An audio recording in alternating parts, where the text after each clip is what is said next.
Hi there, welcome to Real Life on the Homestead in Ontario. And in Northern Ontario, we got another dumping of snow. But I walked down to the barn because I needed to get into the freezer where we keep the raw dog food and my bones and a whole bunch of other stuff. But I came down to get my marrow bones and other beef bones because I promised you that I would show you how I make my beef stock. And look at this. All that beautiful meat product in here. Love it. Anyway, back up to the house. It's quite the trek through the snow, but we're going to do this today. Well, unfortunately, I'm not going to be able to do it all in one day. Reason being, I let my broth cook and then I let it cool and then I skim off the fat. But you'll get it this week anyway. As you can see, even the poor chickens are hiding inside and it's still snowing. You know, this is why I take off to Panama for a month, because at some point, enough of this shit, I'm too old for it. Well, I'm back in the house. I am going to do multiple tasks today. The snow is still coming down, so what I'm going to do is a lot of indoor chores and talk to you about, sorry, the air fryer is going in the back. It might be a little loud, but for some reason, I'm really hungry this morning. It's only 11 o'clock. I don't think I ate enough last night, so I've just thrown a couple of lamb chops in there for myself, and then I'll be shutting it off and you can hear me better. But that made me think. I picked up a couple of packages of the lamb chops, and I've got to break these up so I can freeze them in packages of 4 for myself. So I'm going to do that while I finish cooking some chops for myself, and then we'll talk about the bones and our bone broth.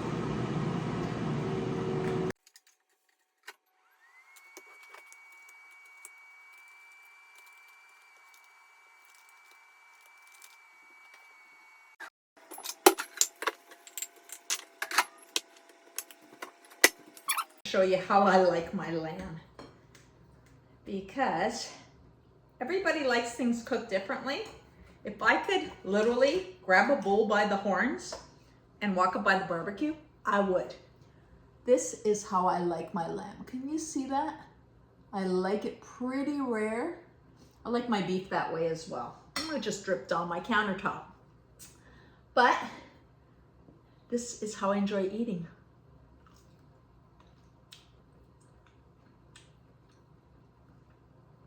I don't know, people judge people eating carnivore, but this is the way to do things. Delicious. All right, it's a little bit less noisy in here so we can talk. When I make my stocks, be it chicken, beef, duck, I do some pork. If I do lamb, I usually do lamb bones and goat bones all together. I find the flavors are similar enough that it works well, but I do not combine my meat products. So I don't do beef and chicken to make a stock. I just find it tastes muddy. Now, you do what makes you happy. I personally like to label my stocks based on the animal. So beef stock is my favorite. Chicken, I enjoy immensely because I use the chicken feet, the heads, the backbone. They have a lot of richness in there. I could have a cup of chicken bone broth as my morning snack. I enjoy it thoroughly. Now, I know some people had asked me in the comment section about what bones to use, what bones not to use.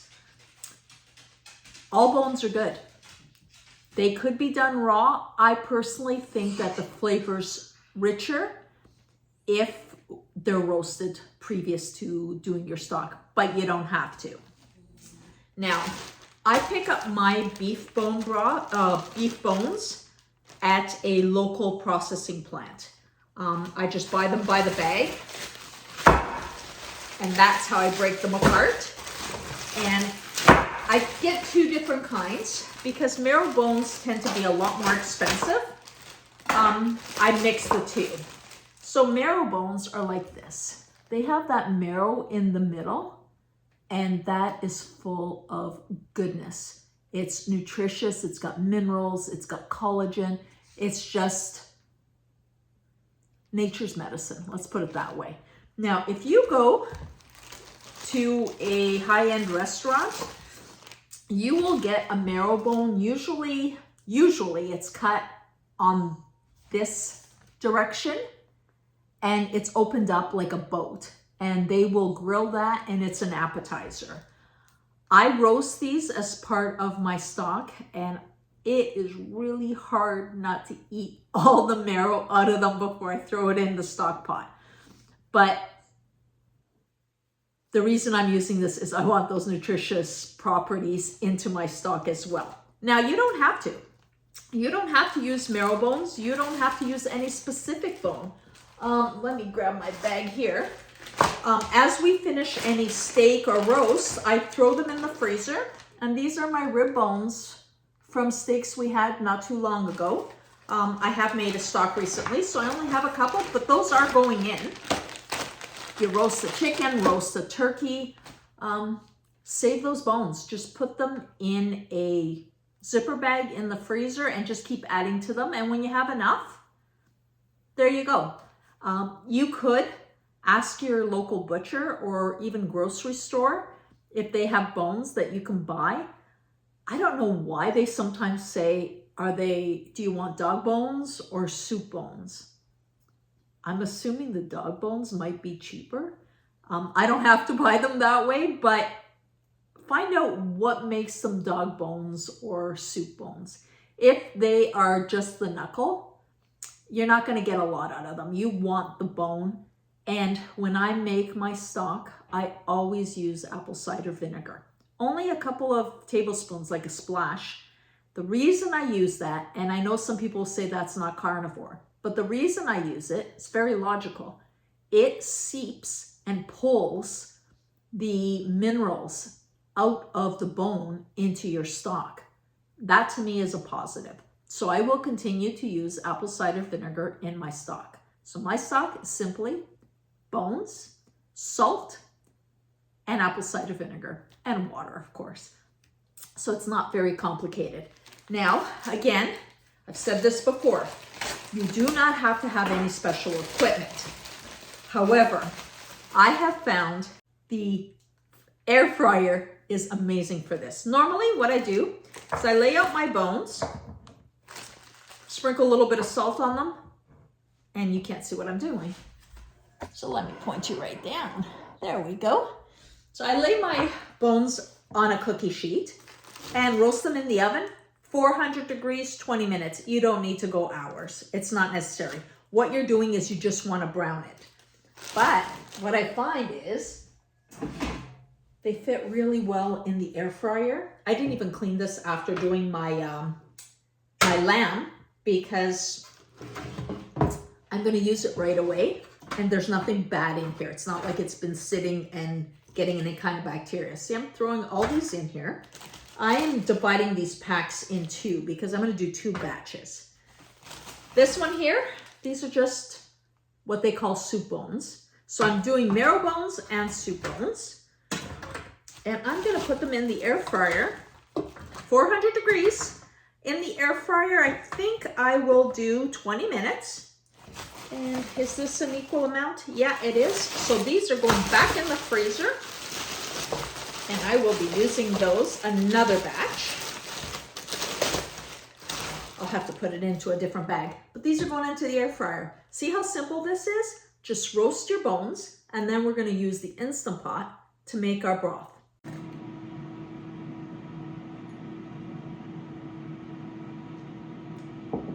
Well, you know me.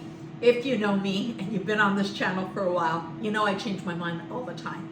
I've decided that rather than throwing these bones back in the freezer, once I'm done roasting the first batch and getting them into the Instant Pot, I'm going to roast these and then I'll freeze them. But into my Instant Pot, I am going to put those couple of rib bones that I had And then I'm just gonna use this bag for after I roasted these bones. And I don't normally mix meats, but I've only got these 2 little lamb chops that I just finished. They were delicious, by the way, and now I feel satiated. So those are going in. See those juices that were from my lamb chop? Yep, into the pot they go.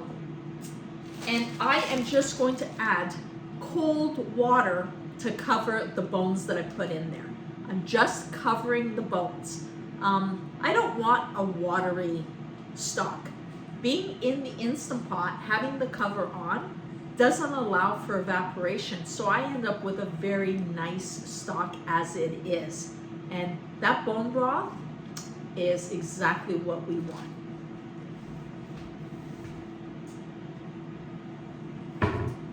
This is my homemade apple cider vinegar, and if you want, I will link in the description box of when I showed everybody how to make it. That's about a tablespoon. There's 2. See the mother in there? This is a beauty. I just keep using that mother and a bit of it to get the next batch going. It's a beautiful thing. Great probiotics. I know some people will say it's not carnivore. To each their own. This is what I do. I'm sharing what I do.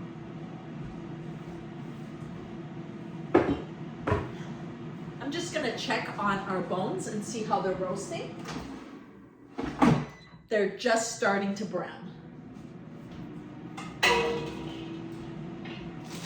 And I'm gonna move these over. A little bit of catastrophe going on here, but this is how I work.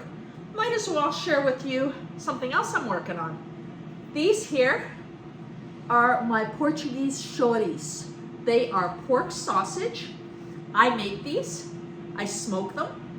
There's no nitrates, just salt, pepper, paprika, pimenta moída, which is fermented red hot peppers.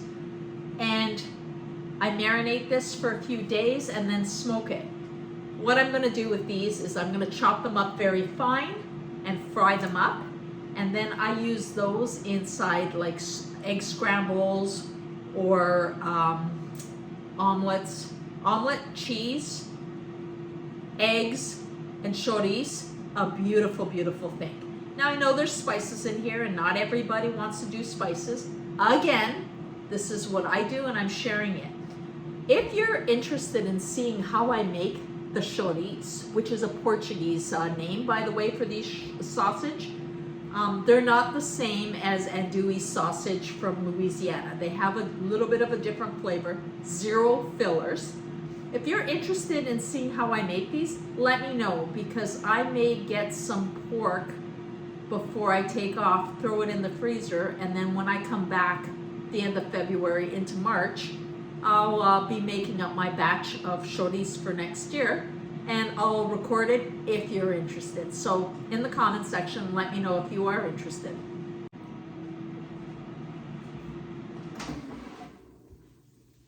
Look at this.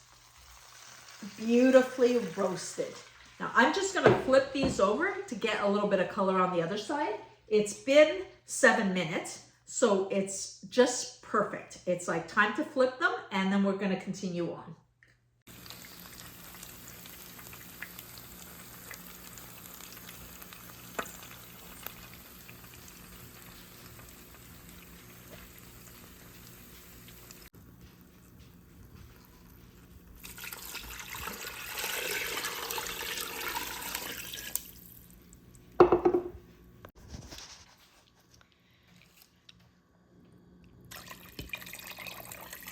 And this is the water level I want. I know that there was a couple just sticking up, and this was cold water. Always use cold water. Now into the Instant Pot we go. And of course our next batch is going into the air fryer. Just gonna sprinkle some salt and back to the fryer we go. Now, yes, I am using the Instant Pot, but you could easily do this in a slow cooker or even in the oven. Just do it on a low heat for a prolonged period of time. with the Instant Pot, what I like to do is I like to use the soup broth setting, which is 4 hours. And I always make sure that my pressure level is on low. I find doing high pressure increases the histamines, as well as it doesn't allow it to do properly what I'm trying to get it to do, which is seep out all those minerals. Get that to focus in on there. And it's already going. So I'm gonna put the lid on and close it up. There we go. That part of my day is done. This is very late in the evening. Everybody's gone to bed, so I have to do a voiceover. But the pot is cooled off. I am going to just take it outside and let it cool overnight. As you can see, the fat is already starting to accumulate at the top, and this is our beautiful beef broth underneath. Normally, I would strain the bones out right now and then let it cool off, but truly, it's late. I'm tired. All the beautiful stuff is in there. I'm gonna just let it cool off and continue the process in the morning. So my way of cooling things off really quick is I put it outside in the snow. I'm gonna put a lid on it and I will see this beauty in the morning. I have no problem cooling, using the outside as my fridge. Last thing I'm gonna do is put a hot pot into my refrigerator. Here we are, the next morning. And look at this beautiful stuff on top. You know what this is? This, my friends, is tallow. So you can pluck all this off, tallow. Put it in a jar, and use it as your fat for cooking. Beautiful, beautiful stuff. It's very pure. As you can see, there's some impurities in it, but I'm okay with it. But I will also show you how to clean that up at the end of the video. Right now, I'm just going to pluck it off, and I just want to show you how beautiful and gelatinous this bone broth is. Look at that. This is our gelatinous. Just beautiful. This is pure nutrition. It's minerals. It's got great collagen, as you can see. And yeah, that's my morning coffee with eggs, because we're just getting started. So what I'm going to do is I'm going to pluck off the fat, strain these up, and warm this back up so I can show you how I preserve it. And here is all that tallow that I put into a jar. And I keep this in the fridge because there are some impurities, and you can see the little specks in there, but I will show you how to clean that up. If you want to have very clean tallow, I'll show you at the end of the video a great way to do this. Now I've warmed up my bone broth, but I am just going to skim off a little bit more of that fat and add it to my jar of tallow that I will process later. And the reason I'm doing this is the less fat you have when you can, the better. And I don't want the fat in my bone broth because it won't can as well. And I'm going to be canning this. So I'm just skimming a little bit off. We'll deal with that later, as I promised. So now I'm going to strain the bones out of the stock. Now a pot, a strainer. Now you can use cheesecloth if you want to make this perfectly clean. I'm not that picky. But here we go. All our bones are going to come flying out. Now these are hot as hell, but I wanted to show you. See how all the marrow is gone out of there? That's what we wanted, my friends. There you go. Good morning. I do want to mention this because I think it's really important if people aren't aware. These bones, I know some people do a couple of cycles of the bones. I don't. I extract it once and I'm good. These bones, do not give them to your dogs. For some reason, people think that bones are great for dogs. However, the minute they've been cooked and the minerals have been extracted, these are brittle.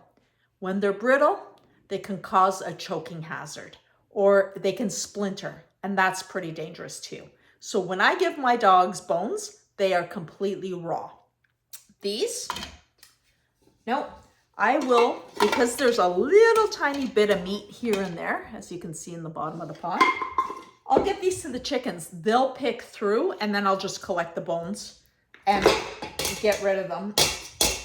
But here is our bone broth. I'm going to show you the different options for storing your bone broth. You could just put it in the fridge and drink it as you see fit. I always make a good amount of quantity, so if that's the case, I need to store it. One way I do is I can it, and when I can it, I use my pressure canner. When it comes to storing bone broth, there's many options. You could just simply put it in a jar, put it in the fridge, and consume it. If you're going to consume it, I say do it within 3 to 4 days. Otherwise, freeze it. And freezing it, you can do it. I recommend the deli food grade containers. The reason I recommend these is if it expands, there's no breakage in the freezer. I've had a jar break in the freezer once. I'll never put glass in the freezer again. And you're not heating it, so you don't have to worry about anything contaminating your food. And these are food grade. The other option is a ice cube tray where you could just fill up, and then if you need like a small amount, maybe you want to take a small cube of your bone broth and throw it into a cup of hot water, you can do that. I'm going to actually fill one of these up and I'm going to freeze dry it. And the reason I'm going to do that is then I have powdered beef bouillon that I made at home. So I'm going to fill one of these up for myself. And the other option is in mason jars and can it. And I do that a lot. I like to have canned bone broth, all the different meats. So I have chicken, duck, beef, pork, lamb. I've got them all on the shelf. I use it all the time. So I'm going to be filling a few of these jars and I'm going to can them. This is not a canning video, so I'm not going to show you how to can them. But because I've had requests on how to use the Tattler lids, I will be doing that. And I use these. They're not metal lids. They are reusable canning lids. And the reason I use this is I can a lot of broth. I don't want to be using a disposable lid all the time. I know you can reuse your lids, and I do that often, but I find that this is great because there's no waste. I could just keep recycling and doing. Normally, I don't use a wide mouth for stock, but I don't have any more of these in the house, and I'm not going to go down in the snow to get more out of the outdoor kitchen. So I'm going to fill these up, and I'll show you how to close them up, because that's the problem people have using these, is they're using them the same way as you would the metal lids. So I am going to strain my broth. I'm using this canning funnel that, I don't know if you can see that, it has a screen in it, and that will just take out some of the impurities as I go along. So let's just point you down here so you can see what I'm working on. And I'm just gonna ladle through, fill up my jar. And this is light, but it's got tons of flavor. I've tasted it, it's beautiful. And you're gonna leave about a 1/2 inch headspace when you do your jars. Like I said, I'm not doing a canning video, but I'm still gonna remind you that you do need some headspace. And let me see if I could show you those impurities. I don't think you can see them, but anyway, they're there. So this is the difference with these canning lids. And for this, I am gonna bring you really close. So this is the difference. Of course, you're gonna make sure that your lid is clean. As always with canning, you take a cloth, I'm using paper towel with some vinegar on it, and make sure that your rim is completely clean and there's no nicks in the glass. You then take your Tattler lid, which has a ring, You put the ring on there, place it on your jar.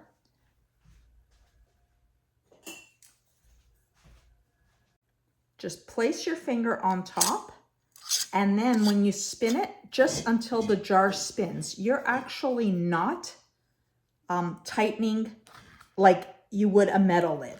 So I'm just gonna release that and just tighten it up again. This will get processed. And then once it's processed, with the metal lids, you let it sit until it cools.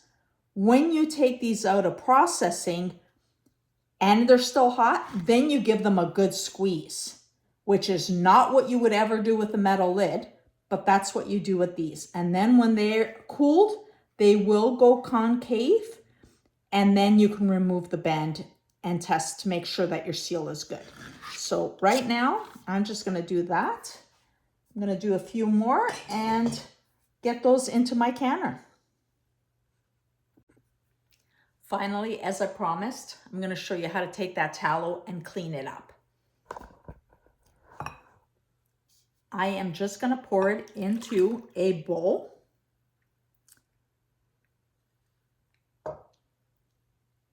And I'm gonna warm this bowl so that it's all melted. Here's my bone broth ready for the freezer and the jars that are going into my canner. I love the color of fresh bone broth. Just gorgeous. So cleaning my tallow is very simple. I take all the fat, I've melted it down, there's some marrow in there and so forth. I'm using a super fine mesh strainer, pouring it in there, and I am letting it all settle. See how that worked so well? And now I am going to place this stainless steel bowl in the fridge. Look at that, strained so well. Now this marrow, I'm eating that. That is just beautiful, and I'm totally taking advantage of it. That is going in the fridge to cool off. You thought I was kidding. See that marrow? Sprinkle a little bit of salt on there.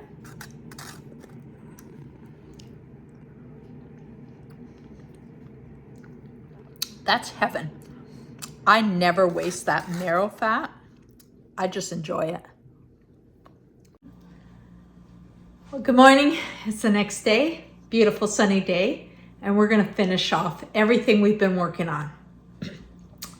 The bone broth has now cooled in the jars, and I'm gonna show you how the Tattler lids finished off. And my tallow that I put in the fridge, I'm gonna show you how that's finished off. So let's angle you down. I definitely wanted you to have a good angle on how the jars have sealed with the Tattler lids. Now what I normally do is I remove my lids. Now can you see how concave that lid is? And if I lift the lid, it's completely sealed. Now I wash this off, take any grease, label it, put it in my pantry, and this is good for a good year. It never lasts that long. But that's how simple it is to use these reusable Tattler lids, and I highly recommend them. As you can see, this is very liquid-like.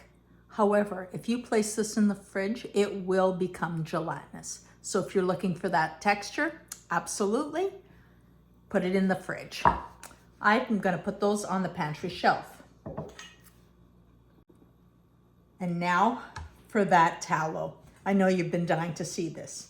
See how it is hard on the top here? I like to use the stainless steel bowls. I do find they work well. You could also use a glass bowl, but I do find having a rounded edge makes it easier to pop it out. And as you can see, here is a disc of white tallow, and see the bottom? That's where the impurities are. And you could just scrape everything off, and you can see me scraping it off.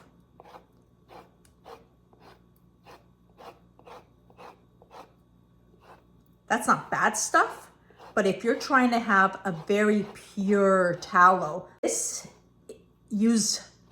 say you want to use this for making some lotion or face cream, then you definitely want to have it as clean as possible. And then I take a knife and I scrape it smooth. Look at that. All the impurities are now gone. They're still good, but you don't want to smell like beef if you're making face cream. And I can go on and make this really clean. But there you go. This is how you make your own tallow. People think that you need to pay tons of money for tallow. Just make your beef bone broth and you end up with tallow automatically. And all I do is I just cut in chunks, and it doesn't have to be even, of course. Grab my mason jar, throw them in there, and there you go. There's my cooking tallow. Pretty simple. This was just the discard from making my bone broth. Not discard at all. Do not pour this down your sink. It will harden and clog your sinks. Instead, make sure that you save it, use it for cooking, make some lotion, but don't waste your tallow. Now you remember when we scraped the top of the stock to get that fat off, and I mixed it in with the tallow. Well, once we took that disc off, this is what's at the bottom. Beautiful, beautiful gelatinous stock. And yes, I will be using this first because I'm not canning this. I'm going to use this first. Just add a little bit more salt if necessary.